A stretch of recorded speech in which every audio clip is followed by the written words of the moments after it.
Trish is here, and that can only mean one thing: chocolate. Lots of chocolate, as usual. Absolutely, chocolate. And today we're going to make a really yummy cake. It's a white chocolate and coffee walnut crumble cake. I love the sound of that texture, I'm thinking. Beautiful, soft cake, crunchy on the top. Absolutely, Right. and lots of flavour. Yum. I know, Okay. it's perfect.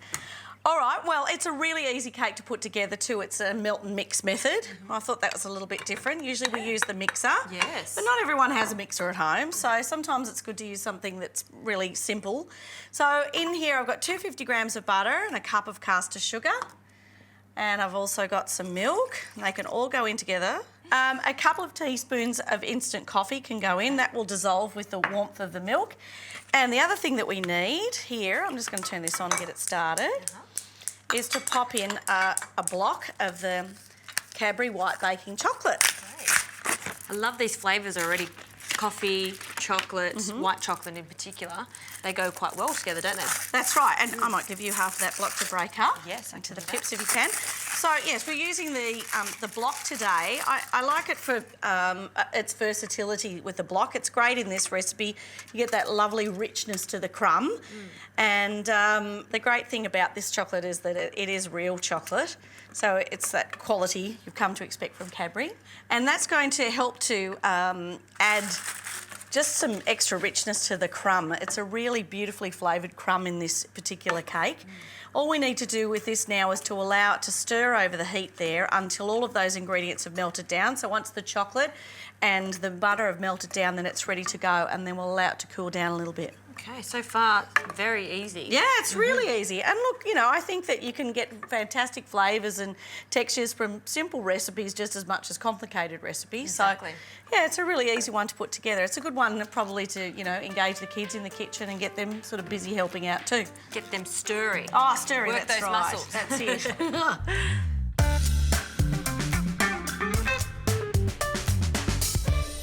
Okay, so we've let that cool down. You'll see that it's a little bit thicker now, and it tends to lighten up a little bit too. And we need to let it cool because otherwise we put the eggs in straight away. Scrambled eggs. Not nice. Okay, so that's a little thick now. And what we need to do, Justine, can you give me a couple of eggs, please? Yes. So 2 eggs Okay, straight beautiful. into the bowl. Or you want me to crack it? Oh, crack them separate. All right, just to be on the safe side. That's it. Okay, 1, Thanking you. 2. Come on, break that fella up. There it goes. Thanking you. Okay, so we need to put in the dry ingredients, which is 1 cup of plain and 1 cup of self-raising flour sifted. Okay, and accurately measured. I'm going to measure everything out for you, Good Trish. girl, yes, we like that. Well, baking's a formulation. Of It's course. like any formulation. You need to be careful with the measuring to make sure that it's right, otherwise you don't end up with what you're supposed to have. Okay, so that's being sifted. Yes, please. I'll hang on to You that hang on. if you want to keep going. Okay, Awesome. Which one's that, the plain one? that one's a plain. Awesome. And I'm on to self-raising now. So the combination of the flours in this, I guess, usually for a butter cake you would have self-raising flour, but because this is a melt and mix cake and it's quite a heavy mixture, you've got the richness of the butter and the white chocolate there, so it's going to give a quite dense, lovely crumb to it, and it's really flavoursome. Yum. That's what makes it so nice. All right, that's looking good. Okie dokes. In it goes. We can just sift that over the top. Okay, so we need to just mix these ingredients together, and then the last thing we need to do is just to get the crumble mixture ready. So Leave me this. crumble, you've got... We've got some walnuts, half a cup of walnuts, and they can just be roughly chopped, and we can mix that together with a half a teaspoon of ground cinnamon and a little bit of brown sugar. In the Cadbury test kitchen, how many times would you have to test a recipe to make sure it's At completely... least twice, and then it would be tested again when we went to photography to photograph the actual cake or biscuits or whatever it was we were doing. So at least 3 times usually. So they're chopped nicely. Okay. In they go. Brown sugar. Just crumble that in.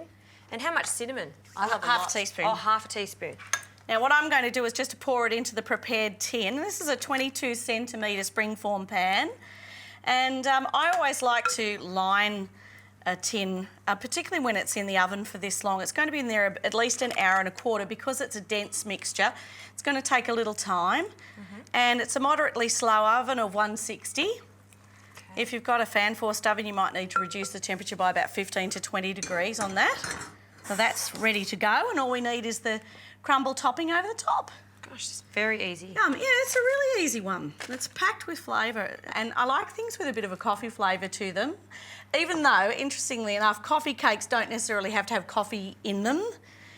A coffee cake can just be to sort of serve with coffee. Usually a coffee cake's got some kind of streusel in the middle or some kind of sprinkling on the top. It doesn't have to have coffee, but this one does. Fantastic. Now, so a moderately slow oven, 160 for about an hour and a quarter.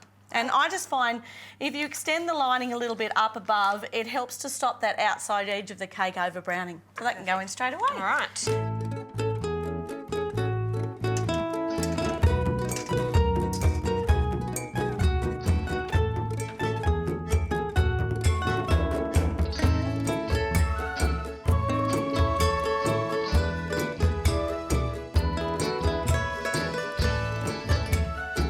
Trishy, that cake is looking perfect. Look at, you're proud of this one, aren't you? It's a little beauty, isn't it? It's a really nice one. Okay, we'll just loosen it off the base. And off we go. Stunning. Beautiful. Looks great against all those colours. Trish, every time you come in, your cakes are stunning, but this one, I think I'm going to enjoy it even more, especially with that white chocolate. Yeah, it's a really nice cake, and don't forget to have a look for it on the Cadbury Kitchen website.